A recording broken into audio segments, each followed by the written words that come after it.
Hey guys, Coach again. Today I want to talk to you about revolvers. I've been getting a lot of questions about how to grip a revolver as opposed to an auto pistol, and there are some differences between the two. Revolvers are getting really popular these days, especially for your smaller revolver, your J-frame, whatever, for concealed carry. Revolvers are simple on the outside, they have a simple manual of arms, but they're more complex on the inside. You can leave a revolver loaded for a long time without worrying about springs going bad or anything like that. So the popularity is coming up, and we're going to just talk a little bit about how to manipulate them and how to grip them. All right guys, we'll start off with the actual physical grip, and there's a bunch of different choices out there.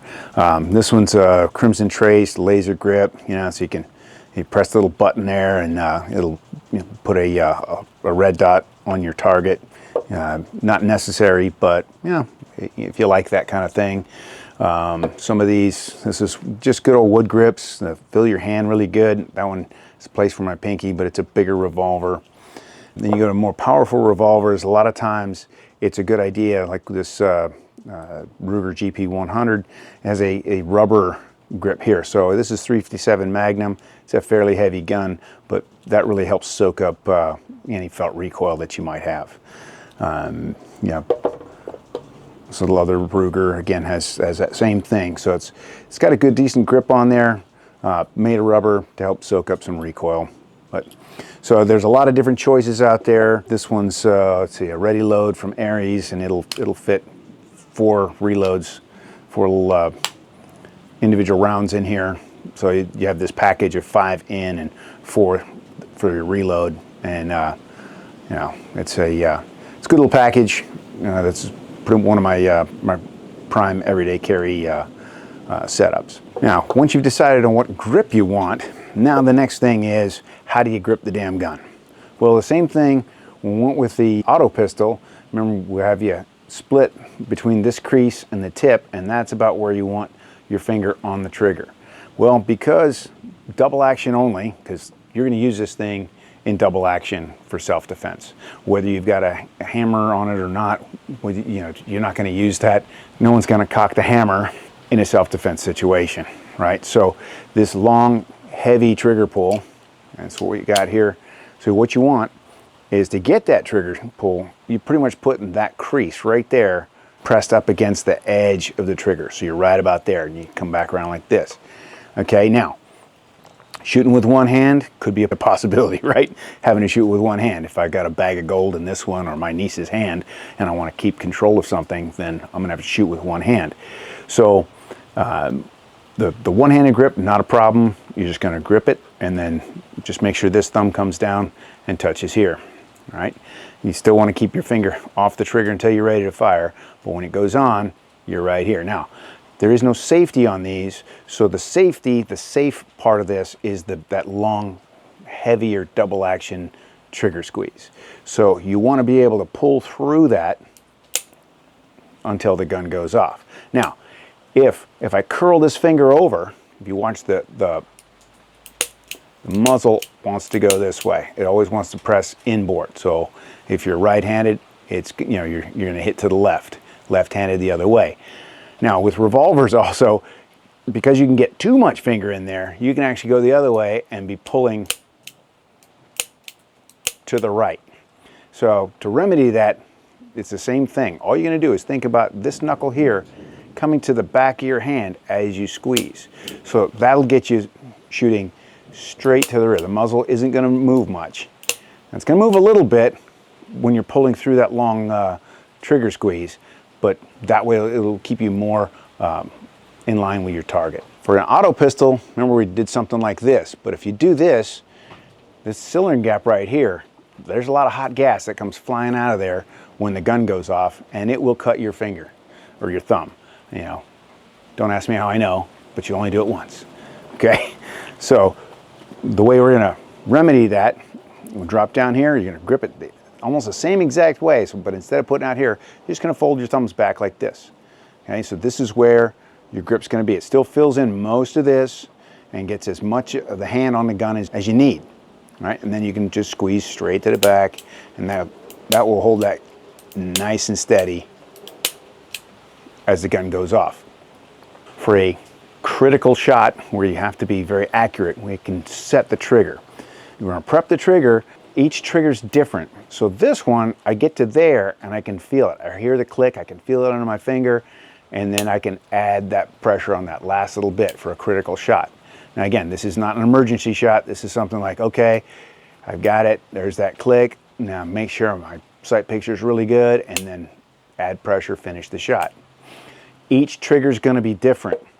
So say this one, and you'll be able to see a little bit better with this one, because as I drag that back, I feel it, and now it's set, and now it's at that little bit extra is going to make it go off. So once it's set, we're there, and then add pressure for the shot.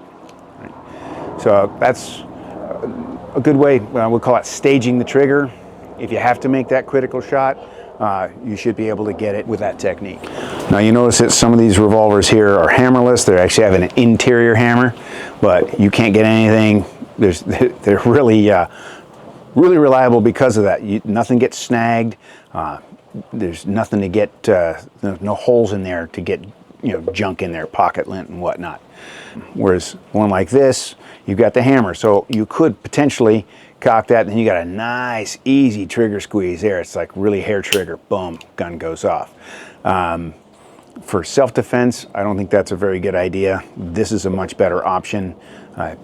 This can get snagged. In fact, both of these, I have plans here to bob these if I'm going to be carrying them. Right now, they're just, they pretty much go to the range, and that's about it. If you have the choice between the two, I would go hammerless and double action only, because honestly, that's what you're going to use in a self-defense situation, and it just makes sense to practice with the gun that you're going to be using. All right, and the gun in the pocket is the one that's going to save your life, right?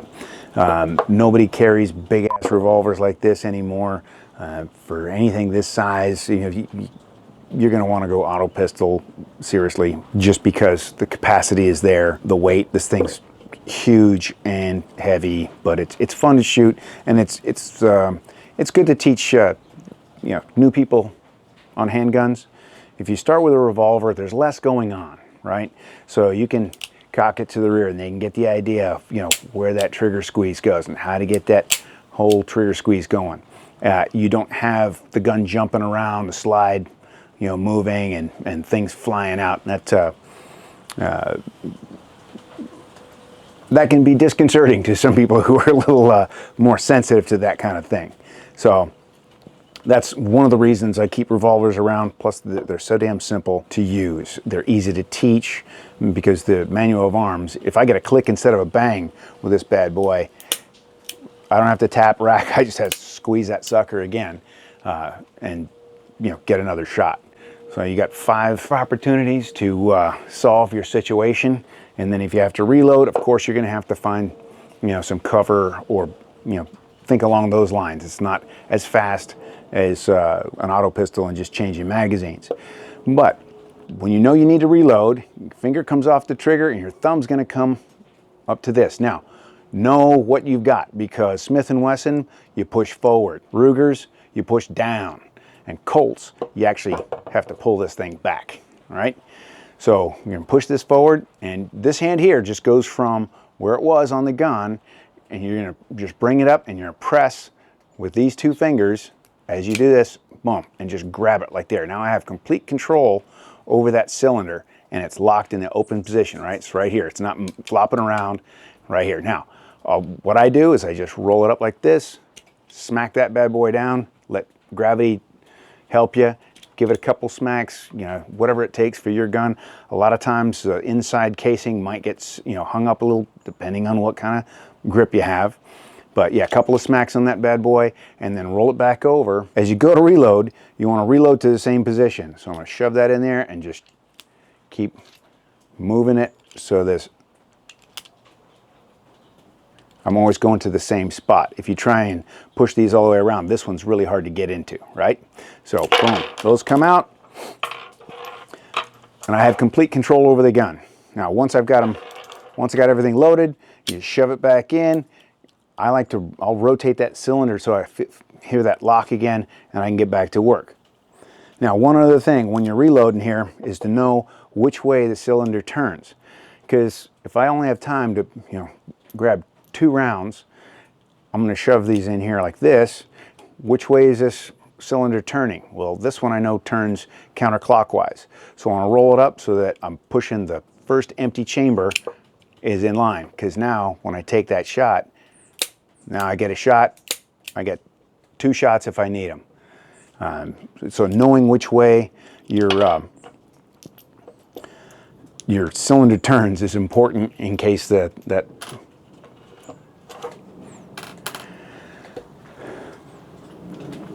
case you find yourself in that situation.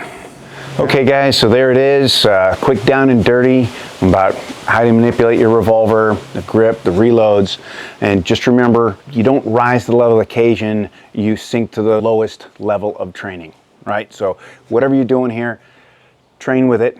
Whatever you've got, train with it, get out to the range, get some rounds down range. And as always guys, if you like this content, like, subscribe, share it. We don't want you to miss any of this. I hope it's good, useful information for you. And if you think we've earned it, visit our Patreon page. Everything that we get goes back into the channel and it's much appreciated. And remember guys, train hard, stay ready.